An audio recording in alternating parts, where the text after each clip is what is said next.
Hello friends, हमारे channel Hindi IT group में आप सभी का स्वागत है। जैसा कि हम लोग इकोनॉमिक्स पढ़ रहे हैं, इकोनॉमिक्स के अंतर्गत हम लोग बजट पढ़ चुके हैं। अब हम पढ़ेंगे वित्तीय आयोग यानी फाइनेंस कमीशन। ये वित्त आयोग का गठन सन 1951 ईस्वी को होता है। यह एक संवैधानिक तथा सलाहकारी संस्था है। इस अनुच्छेद 280 में वित्त आयोग का उल्लेख किया गया है। अनुच्छेद 281 में अपनी रिपोर्ट संसद में प्रस्तुत वित्त आयोग करता है।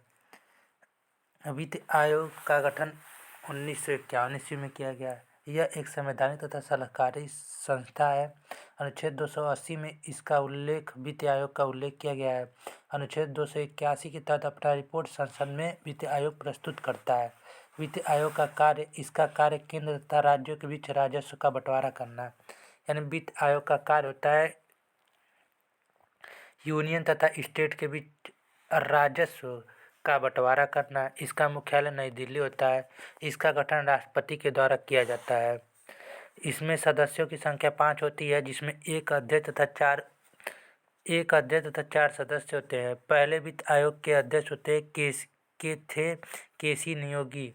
अब तक 15 वित्त आयोग का गठन हो चुका है। 15वां वित्त आयोग के समय 2020-25 में अध्यक्ष नंद किशोर सिंह थे और सचिव अरविंद मेहता और सदस्य उसमें शक्तिकांत दास, अशोक लिहाड़ी, प्रोफेसर अनूप सिंह, डॉक्टर रमेश चंद्र। यानी इसका कार्य केंद्र तथा राज्यों के बीच राजस्व का बंटवारा करना। इसका मुख्यालय नई दिल्ली है। इसका गठन राष्ट्रपति के द्वारा किया जाता है, जिसमें सदस्यों की संख्या टोटल 5 होती है, जिसमें एक अध्यक्ष और 4 सदस्य होते हैं। पहले वित्त आयोग के अध्यक्ष केसी नियोगी हैं। अब तक 15 वित्त आयोग का गठन हो चुका है। 15वां वित्त आयोग के समय 2020-25, जिसमें अध्यक्ष नंद किशोर सिंह होते हैं। इसमें सचिव अरविंद मेहता, सदस्य शक्तिकांत दास, अशोक लाहिड़ी, प्रोफेसर अनूप सिंह, डॉक्टर रमेश चंद। इसका कार्य होता है राजस्व का बंटवारा करना। जैसे 59:41:5। अब कर यानी टैक्स क्या होता है? सामाजिक कल्याण के लिए सरकार के द्वारा जनता पर डाला गया अतिरिक्त मुद्रा का प्रभाव कर कहलाता है। यानी सामाजिक कल्याण के लिए यानी सोशल रिफॉर्म के लिए सरकार के द्वारा यानी गवर्नमेंट के द्वारा जनता पर डाला गया अतिरिक्त मुद्रा का प्रभाव कर कहलाता है। यानी टैक्स हैवन कंट्री, ऐसे देश जहाँ पर कर बिल्कुल नहीं लगता है या नाम मात्र का लगता है, उसे टैक्स हेवन कंट्री कहलाते हैं। जैसे स्विट्जरलैंड, जिब्राल्टर, ब्रह्मास ईटीसी। यानी टैक्स क्या होता है? टैक्स सामाजिक कल्याण के सरकार के द्वारा जनता पर डाला गया अतिरिक्त मुद्रा का प्रभाव कर कहलाता है। अब टैक्स हेवन कंट्री क्या होता है? ऐसे देश जहाँ पर बिल्कुल नहीं लगता या नाम मात्र का लगता है टैक्स हेवन कंट्री का। जैसे एग्जाम्पल में स्विट्जरलैंड, जिब्राल्टर, बहामास ईटीसी। अब कर प्रणाली क्या होता है? कर प्रणाली को हम 4 भागों में पढ़ते हैं। प्रगतिशील कर प्रणाली, प्रतिभागी कर प्रणाली, अनुपातिक कर प्रणाली और अधोगामी कर प्रणाली। यानी इस कर प्रणाली को हम 4 भागों में बांटते हैं। प्रगतिशील कर प्रणाली, प्रतिगामी कर प्रणाली, अनुपातिक कर प्रणाली, अधोगामी कर प्रणाली। अब प्रगतिशील कर प्रणाली क्या होता है? जैसे जैसे व्यक्ति की आय बढ़ेगी वैसे वैसे टैक्स कर की दर भी बढ़ती जाएगी। यानी जैसे जैसे सोर्स ऑफ इनकम बढ़ेगा वैसे वैसे उस व्यक्ति का टैक्स भी बढ़ती जाएगी। जैसे इनकम स्टैंड्स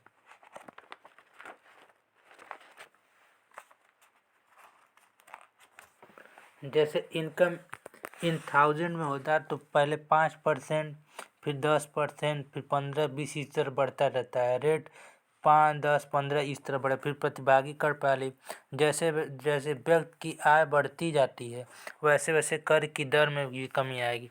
यानी जैसे जैसे व्यक्ति की आय भी बढ़ेगी वैसे वैसे व्यक्ति के दर में भी कमी आएगी। ये प्रतिभागी कर प्रणाली कहलाता है। जैसे रेट 20, 5, 10, 15 होता है और 5.15 वाई इनकम होता है। और अनुपातिक कर प्रणाली, आय कितनी भी बढ़ जाए परंतु कर दर में कोई परिवर्तन नहीं होता, ऐसा प्रणाली अनुपातिक कर प्रणाली कहलाती है। यानी इनकम कितना भी बढ़ जाए परंतु दर में कोई परिवर्तन नहीं होता, ऐसे प्रणाली को अनुपातिक कर प्रणाली कहलाती है। अब अधोगामी कर प्रणाली, जैसे जैसे आय का स्तर बढ़ता है, यानी जैसे जैसे इनकम का सोर्स बढ़ता है कर की दर भी बढ़ती है, परंतु एक निश्चित सीमा के बाद कर की दर स्थिर हो जाती है, तो अधोगामी कर प्रणाली कहलाती है। ये भारत में अधोगामी कर प्रणाली है। यानी जैसे जैसे अधोगामी कर प्रणाली क्या होता है, जैसे जैसे आय का स्तर बढ़ता है कर की दर भी बढ़ती है, परंतु एक निश्चित सीमा के बाद कर की दर स्थिर हो जाती है, तो अधोगामी कर प्रणाली कहलाती है। भारत में अधोगामी कर प्रणाली जैसे 15, 10, 5, 10, 15, 20 रेट होता है, और 0 से 0.025, 0.25, फिर 25, 1.5 ऐसे इनकम बढ़ता रहता है। अब टैक्स किस पे लगता है? टैक्स ड्यूटी यानी शुल्क पे, फी महसूल पे, कैश यानी उपकर पे, सरचार्ज अधिभार पे, फाइन जुर्माना पे। यानी टैक्स ड्यूटी शुल्क पे, फी महसूल पे, कैश उपकर पे, सरचार्ज अधिभार यानी फाइन जुर्माना पे। टैक्स राजस्व अर्जन को टैक्स कहते हैं, और ड्यूटी शुल्क अर्थव्यवस्था में महत्वपूर्ण वस्तुओं की आपूर्ति का स्तर बनाए रखने के लिए किया जाती है। फ्री यानी महसूल सार्वजनिक उपयोग की वस्तु के साधनों का दुष्प्रयोग रोकने के लिए इसका उपयोग किया जाता है। अब कैसे उपकर, टैक्स ऑन टैक्स कर पर कर पूर्व निर्धारित होता है। अब सरचार्ज अधिभार पूर्व निर्धारित नहीं होता है। अब फाइन या जुर्माना केवल अधिभार जनित आय को किसी भी मद में खर्च नहीं किया जाता, केवल उसी मद में खर्च किया जाता है उपकर जनित आय को। अब फाइन असंवैधानिक गतिविधियों को रोकने के लिए सरकार के द्वारा लगाया गया अर्थदंड जुर्माना कहलाता है। यानी टैक्स क्या होता है? राजस्व अर्जन टैक्स कहलाता है। ड्यूटी शुल्क अर्थव्यवस्था में महत्वपूर्ण वस्तुओं की आपूर्ति का स्तर बनाए रखने के लिए किया जाता है। फी या महसूल सार्वजनिक उपयोग की वस्तु के साधनों का दुष्प्रयोग रोकने के लिए इसका उपयोग किया जाता है।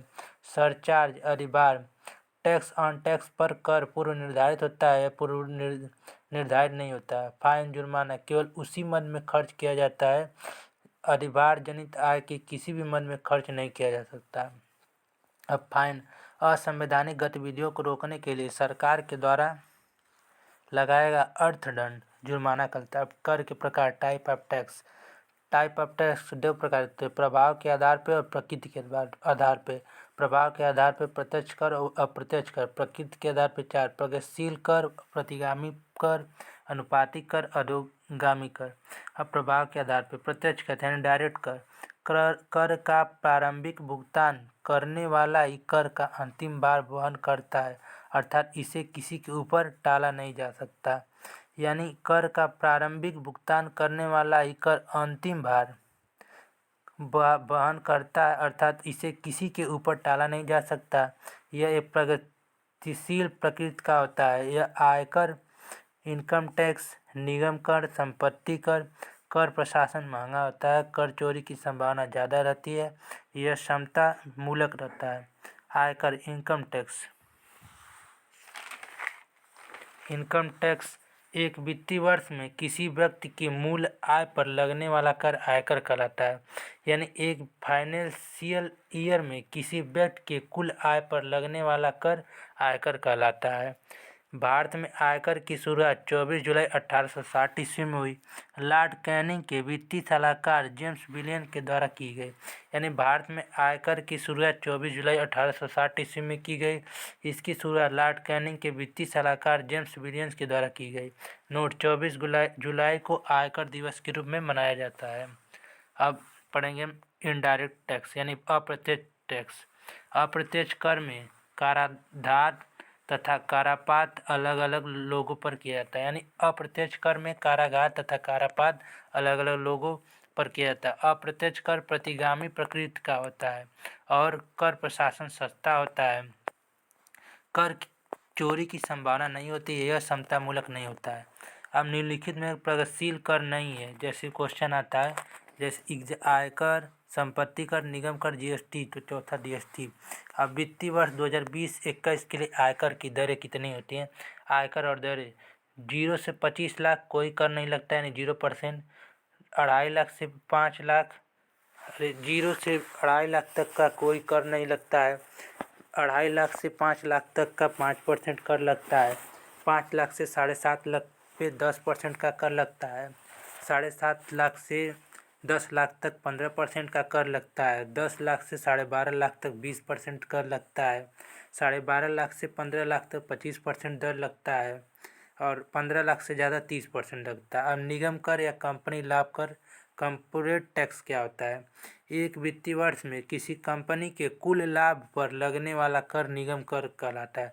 यानी एक वित्तीय फाइनेंस ईयर में किसी कंपनी के कुल टोटल प्रॉफिट पर लगने वाला निगम कर कहलाता है। केंद्र सरकार को सर्वाधिक राजस्व की प्राप्तियां निगम कर से होती है, जिसका पुराना नाम सुपर टैक्स था। अब संपत्ति कर यानी किसी व्यक्ति के कुल संपत्ति पर लगने वाला कर संपत्ति कर कहलाता है। यानी किसी भी व्यक्ति के जितनी भी संपत्ति होती है उस पर लगने वाला संपत्ति कर कहलाता है। व्यय कर एक वित्तीय वर्ष में व्यक्ति के कुल व्यय पर लगने वाला कर व्यय कर कहलाता है। यानी एक वित्तीय वर्ष में व्यक्ति के कुल व्यय पर लगने वाला कर व्यय कर कहलाता है। भारत में शुरुआत कोल्डर कमेटी के सुझाव पर किया गया। यानी व्यय कर की शुरुआत भारत में कोल्डर कमेटी के द्वारा सुझाव पर किया गया। अब नेक्स्ट वीडियो में नेक्स्ट टॉपिक, तब तक के लिए थैंक यू।